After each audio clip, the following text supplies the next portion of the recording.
யாருமே கிரிக்கெட்டே பார்க்காதவங்க எல்லாம் ஐபிஎல் பாக்குறாங்க. முக்கியமா பேச வேண்டியது ஒண்ணு இருக்குடா. என்னன்னா மெயின் கேள்வி வந்து என்னன்னா, யார் அந்த 4 ஃபாரினர்ஸ்? ரொம்ப நாள் ஆயிடுச்சுல்ல பேசி. வாங்க தம்பி, என்ன இந்த பக்கம்? கடைசியா ஆக்ஷன் அப்ப நம்ம பேசினது. ஆமா ஆமா. என்னன்னா சின்ன வயசுல இருந்தே அது அப்படியே ஒரு கிரேஸ் ஆயிடுச்சுல்ல ஐபிஎல். ஒண்ணுமே இல்ல, ஒண்ணுமே கிரிக்கெட்டே பார்க்காதவங்க எல்லாம் ஐபிஎல் பாக்குறாங்க. வி மிஸ் அவர் ரோஹித். அவர் வந்து அவர் தான் யூஸ்வலா இன்ட்ரோடக்ஷன் கொடுப்பாரு, நல்லா ஃபன்னா தருவாரு. சரி நீங்க வந்துட்டு சரி ஓகே அவர் அது ஏதோ நீங்க டிப்ரெஷன்ல போயிட்டாராம். என்ன கதைன்னு தெரியல. ஆர்சிபி ஃபேனா இருப்பாருன்னு நினைக்கிறேன். சரி, நான் செவனே தானா போய்க்கிருந்தேன். சரி okay, no mentions. Will join us in the next video. Playing 11 தான் நம்ம மெயினா பார்க்க போறோம். முக்கியமா பேச வேண்டியது ஒண்ணு இருக்குடா. என்னன்னா ஃபேன்ஸால போய் மேட்ச் பார்க்க முடியல, ஸ்டேடியம்ல டிக்கெட் வாங்க முடியல. இவங்க இந்த ஸ்பான்சர்ஷிப்ன்ற பேர்ல பண்ற அட்டகாசத்துக்குலாம் கண்டிப்பா ஒரு முடிவு வந்தே ஆகணும். அனிருத் ஷோ வைக்கிறாங்க, எல்லாம் வைக்கிறாங்க. ஒரு ஜெனியூனான கிரிக்கெட் ஃபேனால போய் மேட்ச் பார்க்க முடியல.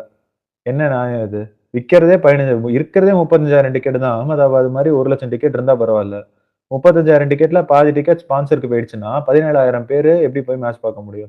அதாவது வந்து நாங்க வந்து சென்னை ஐபிஎல் காசி காசி தாத்தாக்கு வேண்டிக்கிற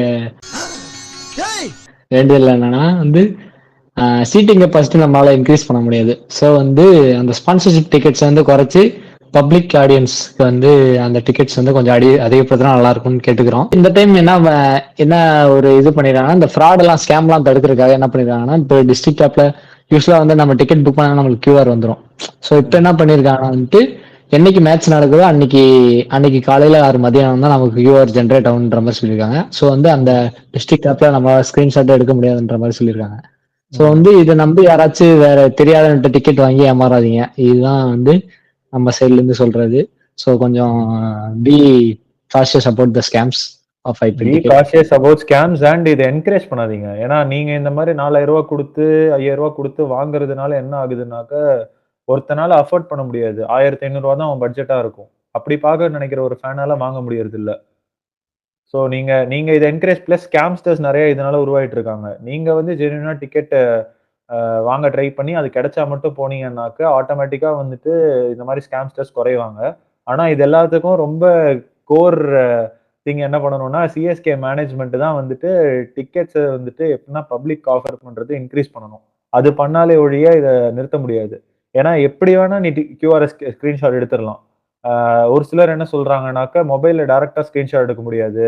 ஆனா மொபைல காஸ்ட் பண்ணி அதை ரெக்கார்ட் பண்ணி அதை ஸ்கிரீன்ஷாட் எடுக்கிறாங்க, வீடியோ ரெக்கார்ட் எடுக்கிறாங்க. அது ஒண்ணுமே பண்ண முடியறது இல்ல.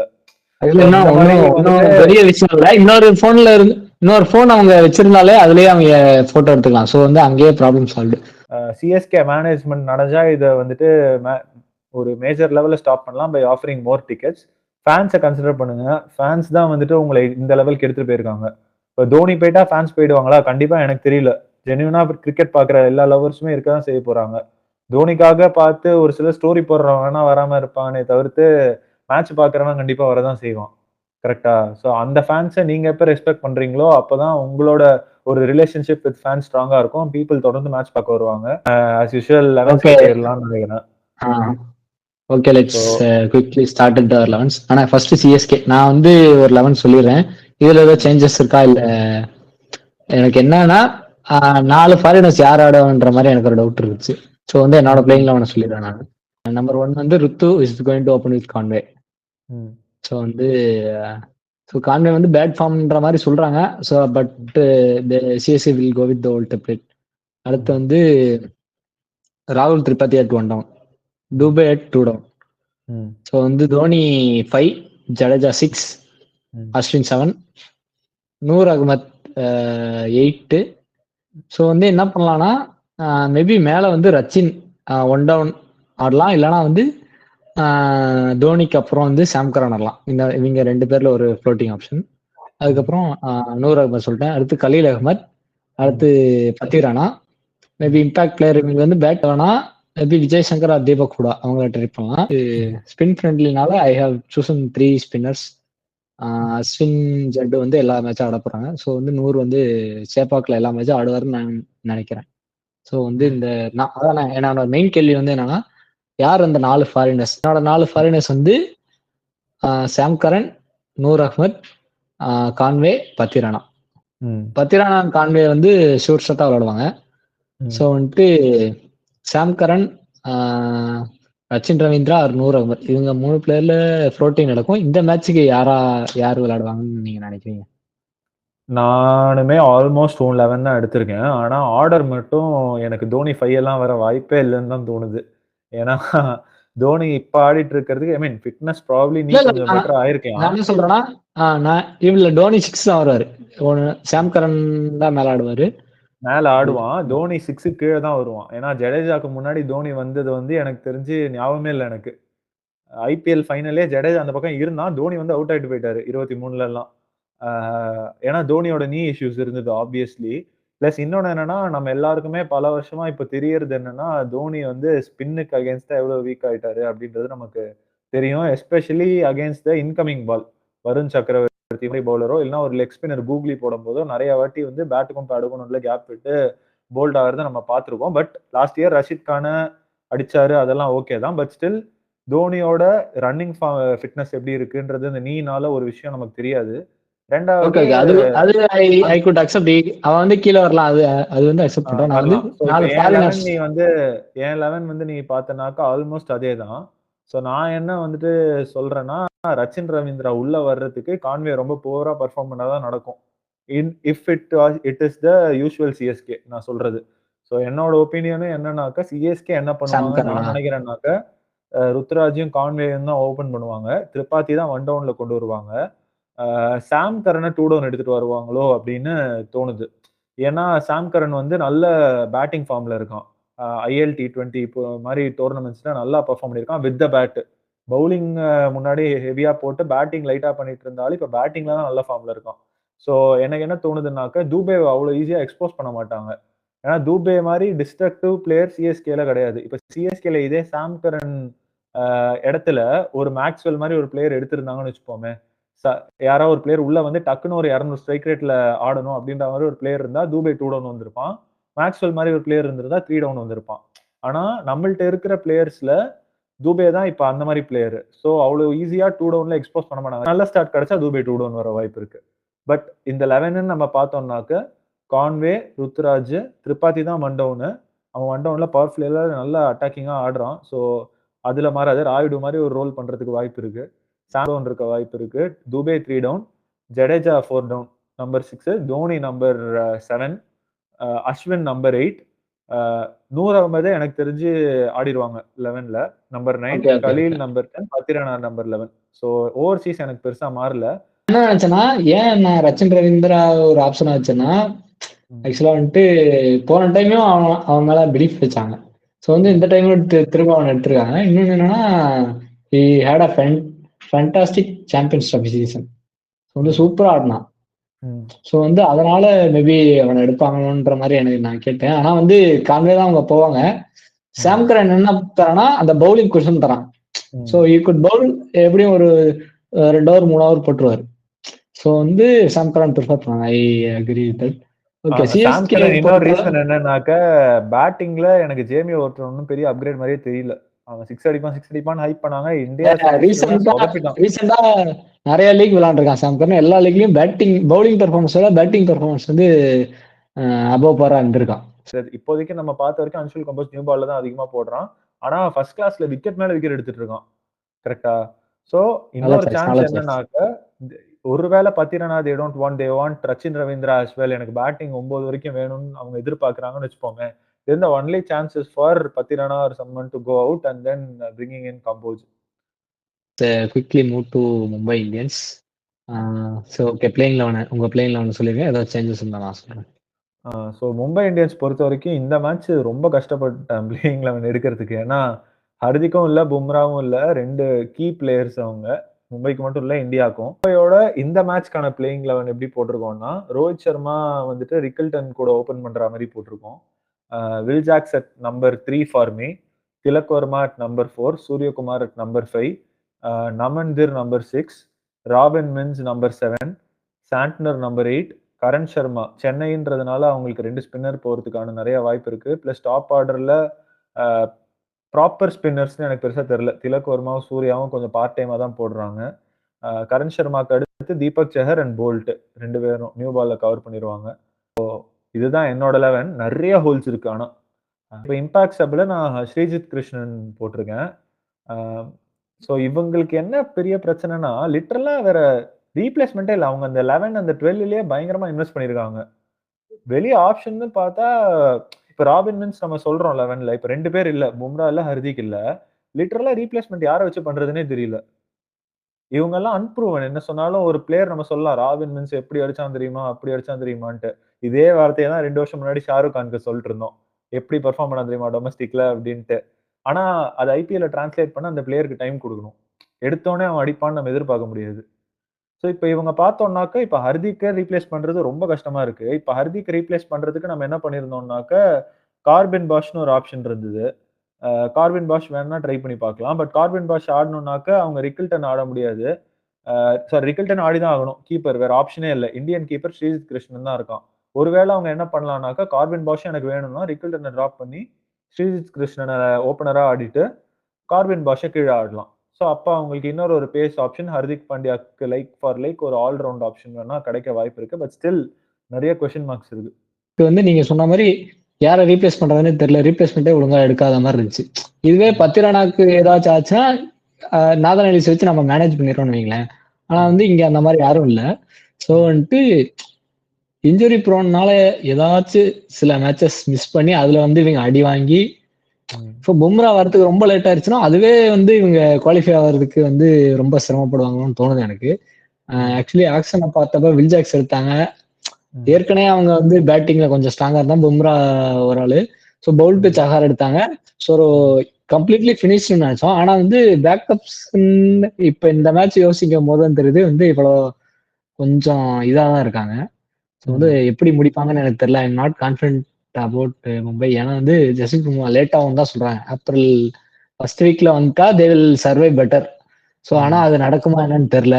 வரமாட்டான்ற மாதிரி சொல்றாங்க. என்சிஏல இருந்து ஜாயின் பண்ணிட்டாங்க அப்படின்னு நியூஸஸ் வருது.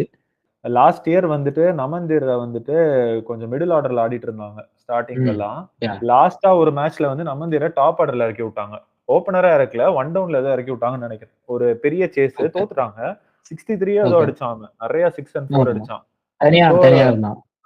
சோ இப்ப அவங்களுக்கு வந்து ஒரு பவுலிங்லயும் கொஞ்சம் வீக்னஸ் இருக்குது. ஹர்திக் பாண்டியா மாதிரி ஒரு பிளேயரை ரீப்ளேஸ் பண்ணணும். ஒரு ஆல்ரவுண்டர் மிடில்ல பிக் ஹிட்டிங் ஆல்ரவுண்டர் தேவைப்படுது. சோ நான் என்ன யோசிக்கிறேன், ஓப்பனிங்ல ஒரு இன்எக்ஸ்பீரியன்ஸ் பிளேயர் இறக்குவாங்களா அப்படின்னும் தெரியல. ஸ்ரீஜித் கிருஷ்ணன் ரிக்கில்டன் ஆடிதான் ஆகணும்ன்ற மாதிரி நான் நினைச்சேன். ரிக்கில்டன் தான் ஆடுவாரு. இதுக்கு ஒரு ஆல்டர்னேட்டிவ் 11 சொல்றேன். ஒருவேளை அவங்க கார்பின் பாஷ ஃபிட் பண்ணியே ஆகணும் அப்படின்னாக்க, நமந்தீர் ஓப்பனிங்ல பெர்ஃபார்மும் பண்ணதுனால ரோஹித் சர்மா நமந்தீர் ஓபன் பண்ண வச்சு, Will Jacks 1 down, Tilak 2 down, Surya 3 down, Corbin Bosch வந்துட்டு 4 டவுன்ல வச்சுட்டு, ராபின் மின்ஸ் ஹிட்டர்னு சொல்றாங்க 5 டவுன், சாண்ட்னர் வந்துட்டு number 8 6 down, Karan Sharma, Deepak Chahar, Boult. இதே ஸ்ரீஜித் கிருஷ்ணனை இம்பாக்ட் சபா வேணும்னா எடுத்துட்டு வரலாம் அப்படின்றதும் ஒரு பாசிபிள் லைன். கீப்பர் வந்து ஸ்ரீஜித் கிருஷ்ணன். இம்பாக்ட் சபா போட்டிருக்கேன். இது ஒரு possible opportunity if they want to strengthen their அந்த பவுலிங் அந்த ஆல்ரவுண்டர் உள்ள ஃபிட் இன் பண்ணணும்னு நினைச்சாங்கன்னா.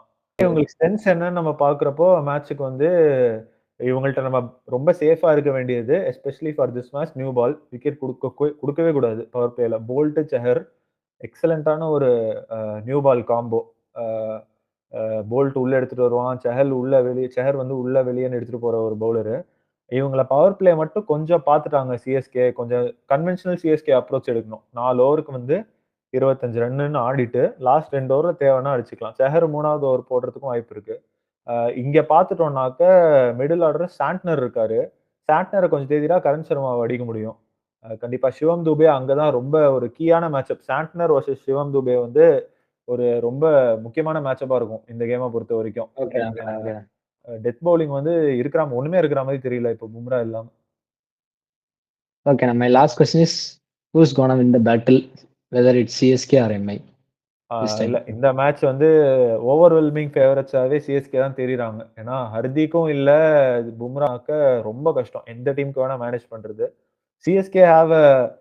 சிஎஸ்கேலயும் லூப் ஹோல்ஸ் இருக்கு. But because the match is being played in Chennai, சூரியகுமாருக்கும் சென்னையில பெரிய ரெக்கார்டு இல்ல. பெருசா பார்த்தோம்னாக்க. அவன் எனக்கு தெரிஞ்சு ஒரு மேட்ச் தான் அடிச்சான். லக்னோ கூட அந்த பிளே ஆஃப் மேட்ச் அடிச்சான். சென்னை கூட அவன் சென்னையில பெர்ஃபார்ம் பண்ணி எனக்கு ஞாபகமே இல்ல ஆக்சுவலா சூரியகுமார பொறுத்தவரைக்கும். Rohit hasn't had Chennai Mumbai overall நல்ல ரெக்கார்ட் வச்சிருக்காங்க சென்னையில. பட் லாஸ்ட் டைம் தோத்தாங்க. I think this will continue this time. நானும் அதான் நினைக்கிறேன். இப்போ ரீசெண்டா வந்து சென்னை மும்பை கிளாஸ்ல வந்து சிஎஸ்கே தான் ஜெயிச்சிருக்காங்க. ஸோ வந்து ஒன்லி திங் என்னன்னா அவங்க டீம்ல வந்து Tilak Varma might be a threat. So வந்து சென்னையில வந்து ரீசெண்டா T20 ஆடி இருக்கான். நல்லா செஞ்சுரின்னு நினைக்கிறேன் அந்த மேட்ச். இல்ல 70 சம்திங் அடிச்சு சேஸ் பண்ணி கொடுத்தாங்க. ஓகே சேஸ் பண்ணி கொடுப்பான். ஸோ வந்து அதுக்கப்புறம் வந்து என்னன்னா மற்றபடி வந்து நம்ம கிட்ட 3 ஸ்பின்னர்ஸ் இருக்காங்க. ஸோ வந்து அவங்ககிட்டயும் சாண்டர்ன்ற ஒரு ஸோ வந்து அங்கதான் அவங்க மாட்டுவாங்களோன்னு எனக்கு தோணுது சிஎஸ்கே. மேபி மாட்டுனான். ஸோ வந்து நீங்க சொன்னீங்க அந்த பவர் பிளேல விக்கெட்ஸ் விடக்கூடாது. பவுல்ட் சஹர் வந்து விக்கெட் விடக்கூடாது. சஹர் வந்து ஸ்டார்டிங் ஸ்டேஜஸ் அதாவது சிஎஸ்கேல இருக்கும்போது எப்படி இருந்தாருன்னா ஒரு மாதிரி அட்டாக்கிங் அதாவது 2 ஸ்லிப் வச்சு அட்டாக் பண்ணுவாரு. அந்த மாதிரி அட்டாக்கிங் ஃபீல்டு வச்சு நீ எனக்கு 2 4 அடிச்சாலும் பரவாயில்ல 2 6 அடிச்சாலும் பரவாயில்ல எனக்கு பவர் பிளேல விக்கெட்ஸ் வேணும்ன்ற மாதிரி போவாங்க. ஆனா இப்ப வந்து பேட்டிங் ஓரியன்டா போறனால கொஞ்சம் டிஃபென்சிவா போயிட்டு ஐயோ 4 போயிடக்கூடாது நம்ம ரன்ஸ் லீக் பண்ணிடக்கூடாது 4 ஓவர்ல 30 போட்டுறணும் 35 போட்டுருணும் அப்படின்ற மாதிரி போடுற மாதிரி இருக்குன்னு எனக்கு தோணுது. இப்ப மேபி அவங்க டீம்ல பவுல்ட் பும்ரா இருக்கிறனால அவனுக்கு அந்த குஷன் இருக்கும்னு வச்சுக்கோங்களேன். எவ்வளவு அடிச்சாலும் அவங்க பாத்துப்பாங்க அப்படின்ற ஒரு குஷன் இருக்கிறனால. ஆனா இந்த மேட்ச் பும்ரா இல்ல. ஸோ வந்து நான் என்ன நினைக்கிறேன் Ruturaj will take that role of handling both இந்த பவர் பிளே. ஸோ வந்து பவர் பிளேல பொறுமையா ஆடி விக்கெட் விடாம பாத்துக்கிறது வந்து ருத்ராஜ் பாத்துப்பாரு அப்படின்னு எனக்கு தோணுது. ஸோ வந்து CSK are more favourites to win this match. ஒரு பெரிய எனக்கு தெரிஞ்சு பேட்டிங் நம்ம 200+ சேஸ் பண்ணவே இல்லை போன சீசன் ஆக்சுவலி. ஒரே ஒரு சேஸ் தான் நினைக்கிறேன். ஸோ வந்து பேட்டிங் ஃபர்ஸ்ட் சைடு எடுத்தா ஹியூஜ் மார்ஜின்ல ஜெயிப்பாங்கன்னு எனக்கு தோணுது. இல்ல எனக்கு 2 எடுத்தாலும் ஆக்சுவலா பேட்டிங் ஃபர்ஸ்ட் எடுக்கிறதுல ஒரு ரிஸ்க் என்னன்னா சென்னையில வந்து இந்த டைம்ல டியூ கொஞ்சம் வரும். ஐபிஎல்ல எப்பவுமே வருஷம் நமக்கு ஸ்டார்டிங் ஸ்டேஜ் ஆஃப் ஐபிஎல் தெரியல. பட் கஷ்டமாகலாம் இல்லையா?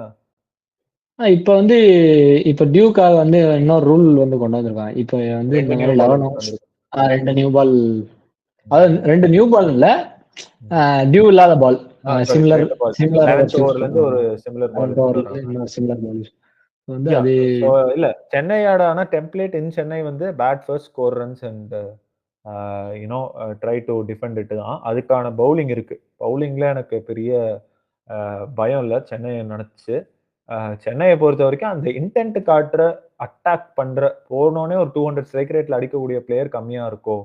தோனி பண்றாரு பட் 10 லாஸ்ட் 2 ஓவர் தான் வராரு. மிடில் ஓவர்ஸ்ல தூபாய் தவிர அப்படி இல்லையோன்றது தான் நம்ம ஒரு கன்சர்னா இருந்தது. அவங்க சாண்ட்னர் எப்படி ஹேண்டில் பண்ண போறாங்க Chennai after they save themselves இந்த பவர் பிளே இது வந்துட்டு சென்னைக்கு என்ன பண்ண போறாங்கன்றதை டிசைட் பண்ணோம். திலக் வர்மாவை சீக்கிரம் தூக்கிட்டாங்கன்னா மேட்ச் முடிஞ்சிருச்சு என்னோட ஒப்பீனியன்ல. ஒரே ஒரு பேட்டில் திலக் வர்மா வர்சஸ் சிஎஸ்கேன்ற மாதிரி தான் அட் திஸ் மொமெண்ட் எனக்கு தோணுது. ஓகே அப்ப வந்து நல்லா சம டீம் இல்ல ஆப்வியஸ்லி 2 டீம்லயும் லூப் ஹோல்ஸ் இருக்கு. யாரு வந்துட்டு இந்த மேட்சை அட்ஜஸ்ட் பண்ணி ஜெயிக்க போறாங்கன்றது தான் நம்ம எதிர்பார்க்கலாம். தேங்க்யூ ரொம்ப நாளைக்கு அப்புறம் வந்து பேசியிருக்கோம். ஸோ ரெகுலரா இனிமே இன்னும் நிறைய வீடியோஸ் வரும். அப்படியே சர்ப்ரைஸ் பண்ணுங்க. Keep supporting. தேங்க்யூ. மறக்காம சர்ப்ரைஸ் பண்ணுங்க. தேங்க்யூ.